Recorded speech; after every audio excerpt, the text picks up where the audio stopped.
Hi అండి అందరికీ. మేమైతే ప్రేమ మందిరం వచ్చేసాము. ఇది మనకి మధురలోని బృందావనంలో అయితే ఉంటుంది. లోపల ఎంత అద్భుతంగా ఉంటుందో లోపలికి రావడానికి కూడా అంతే ఇబ్బంది పడతామండి. బయట రోడ్డు మొత్తం మనకు జనాలతోనే నిండిపోతూ ఉంటుంది. అలాగే మనం వచ్చే దారిలో మన దగ్గరికి వచ్చి మరి మన నుదుటిన బొట్టు అయితే పెట్టేస్తూ ఉంటారు. అలాగే మా వారైతే పెట్టించేసుకున్నారు. మనకి ప్రేమ్ మందిర్ ఎంట్రీ అనేది ఫ్రీగానే ఉంటుందండి. అలాగే మనకి ఓన్లీ ఈవినింగ్ టైం మాత్రమే అలౌ చేస్తారు. మనం ఎంత ఇబ్బంది పడి లోపలికి వస్తామో లోపలికి రాగానే అంత అద్భుతంగా ఉంటుంది ఎల్ఈడి లైట్లతో. అలాగే మనకి ప్రేమ్ మందిర్లోని లోపల రాధాకృష్ణులు ఇంకా సీతారాముల విగ్రహాలు అయితే ఉంటాయి. ప్రేమ్ మందిర్ అంతా కూడా మనకి వైట్ మార్బుల్తో అయితే ఉంటుంది. ఇది ఇటలీ నుంచి అయితే తెప్పించారు.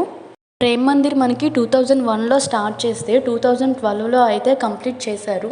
ఇంకా మనకి ప్రేమ్ మందిర్ బయట రాధాకృష్ణులు చేసిన అల్లర్లు ఇంకా ఆ కృష్ణుని లీలలు అన్నీ కూడా ఇలా మనకు చూపిస్తూ ఉంటారు. ఇంకా నైట్ టైము ఎల్ఈడి లైట్తో కూడా వాటర్ షో అయితే ఉంటుంది.